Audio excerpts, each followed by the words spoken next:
hip hop, hip hop, hip hop, hip Bars is back. hip hop, Sam hip Ant. hop, Oh God. Pop uncensored is the vibe, so subscribe.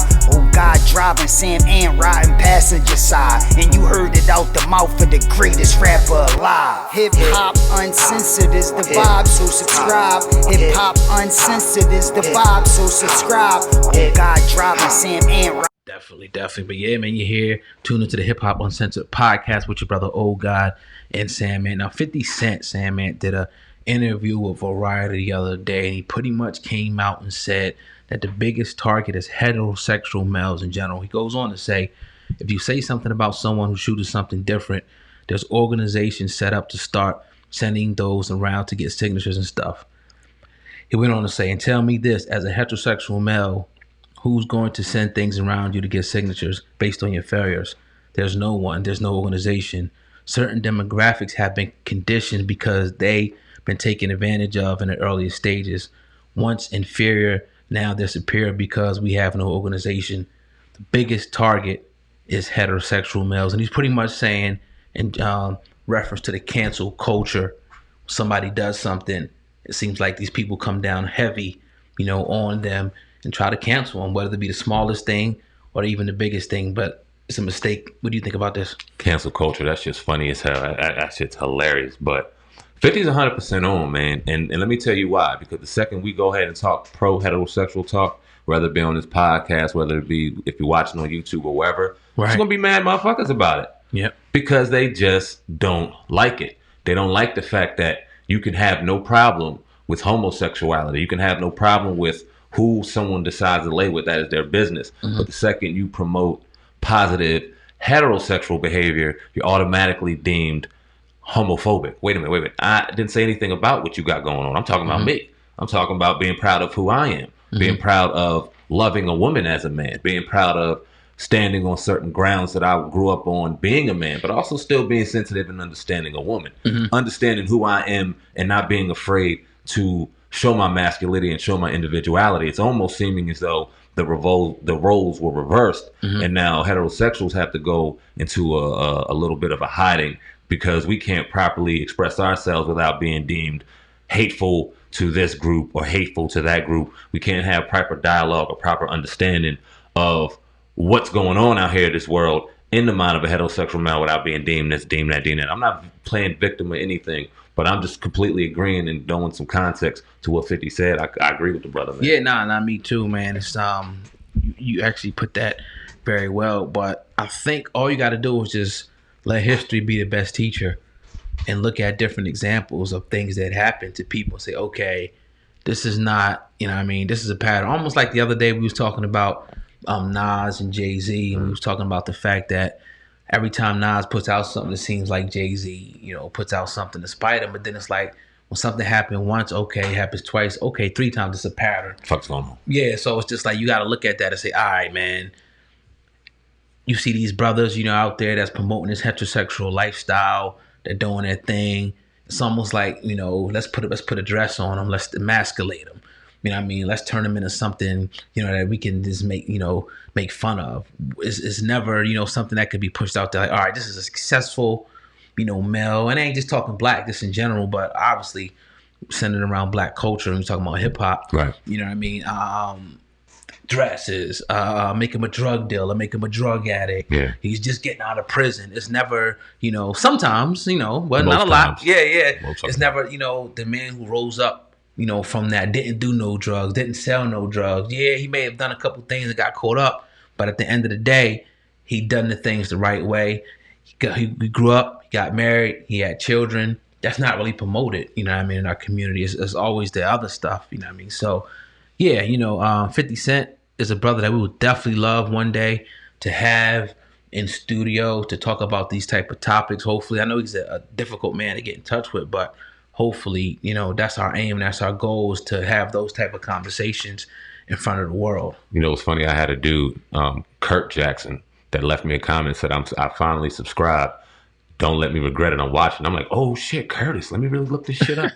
Looked it up. My nigga got 4 subscribers. But shout out to you, Kurt Jackson. We ain't gonna disappoint you, man. We gonna continue to do what we do. But nah, man, it's crazy because it's a scary time, especially for black men. And when you were talking, it just makes me think about it even more, because when you look at how we're portrayed in social media, when you look at how we're portrayed in movies, and you talk about, we had a great conversation with actor Robert Creighton yesterday, powerful conversation. Right. Y'all stay tuned for that. But you talk about when you go for the roles, and it's either, all right, you got to play a violent role, you got to play a drug dealer, and these images are portrayed to people watching them, and they're obviously subconsciously being programmed to think this is what's really going on. So can we can blame a cop, but can we really look at it and be confused when these cops are putting 7 bullets in our backs, or shooting us when we got candy bars, or just jumping over fences or some shit like that, when they're already preconditioned to think that we're these things on TV, and we never get portrayed any differently, man. The shit got to change. We can't just be flamboyant. We can't just be a drug dealer. We got, like, we're doctors, we're lawyers, we're hardworking good men out here putting foot to pavement and building your buildings and building your churches and building your hospitals. Why aren't we portrayed like that? Why isn't there just a simple drama about a black family and a black man going through it, man? I just don't.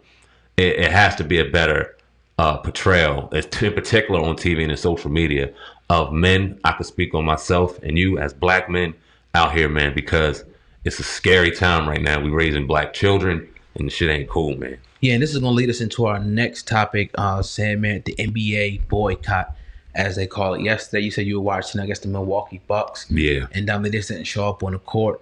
And it appears that, all over the NBA, LeBron and all the other players was voted to not come out. And there's been even rumors that they were going to forego or not play the remainder of the NBA playoffs. And this is all in response to not only George Floyd, but the Jacob Blake situation, the brother who was shot 7 times in his back. And but then today, on our way here to the podcast to record, we seen that it may have been a change, and we see that the NBA may be going on. Now, we don't have any clarity right now about the Clippers and the Lakers, but it looks like they're going to continue, and all the NBA is going to come back. But let's go back to yesterday, I should say, because we weren't here, when it happened. We already had left for the evening, and we heard about these boycotts. Sam, man, what was your first thoughts when you heard about, all right, they boycotting to protest police brutality? It made me think of John Carlos and Tommy Smith sitting there putting up the black fist after they ran in the Olympics and just showing solidarity. It made me think of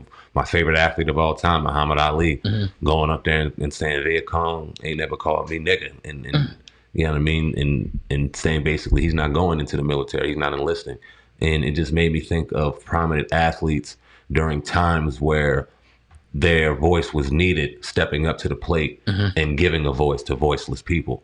When you look at a scenario in the NBA where it is 95% black, and in social media age where these brothers are allowed to express their voice and their opinions like no other, it was very admirable to see that. When you look at a Milwaukee Bucks team who's miles away from where this incident and this situation happened, although being in a bubble in Orlando, right, it was very important for the Bucks to go ahead and take a stand. Shout out to Giannis, shout out to the squad for going ahead and taking that stand, and then the rest of the teams following. It trickled down into the WNBA, trickled down into some of the MLB teams.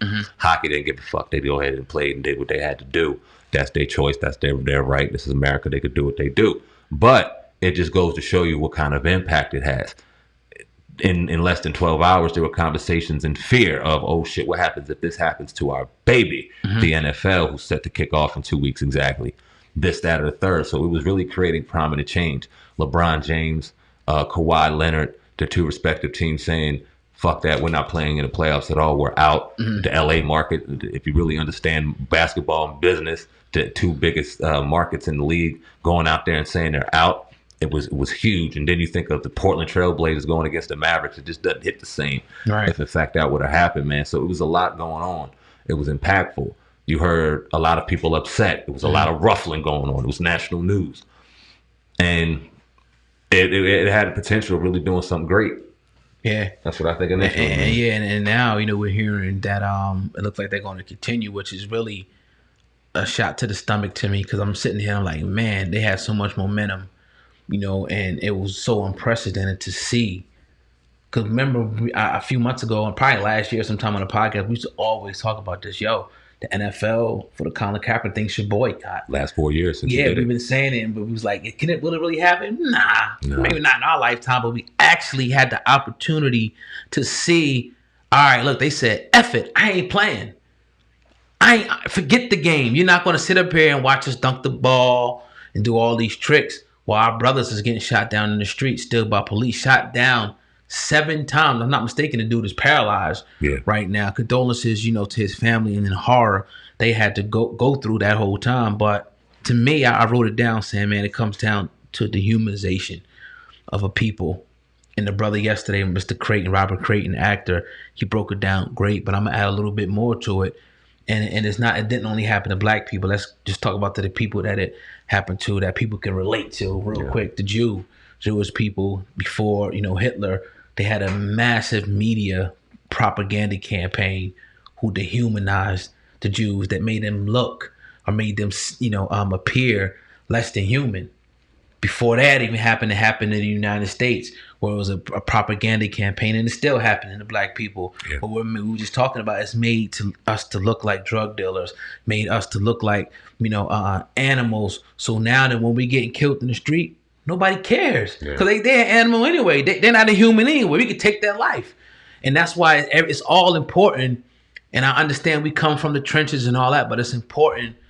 Politics, it's important, music, it's important for the athletes to use that platforms to denounce all that nonsense. I know we all love it sometimes, but it all leads to, us getting killed and shot down and nobody giving a goddamn, because they think that we're not human. They think that we deserve it. Yeah. You got people actually out there that think that, we deserve to be killed for just resisting. You said the dude you grew up with, played football with, is on the internet running around saying he should have complied. Yeah, half black. Yeah, half black. So it's just like, damn, dog. Like, even if you don't comply, you don't deserve to die. The motherfucking cop is not the judge, jury, and the executioner. He's supposed to apprehend you and get you to wherever you got to get to, whether it be prison, to sit in front of the judge. He can't be the judge, the jury, and the executioner. So in my opinion, the NBA, it's a black eye now. You can't come out here one day and say you're going to do it and sit out for one game. That's not going to do nothing. They got to be prolonged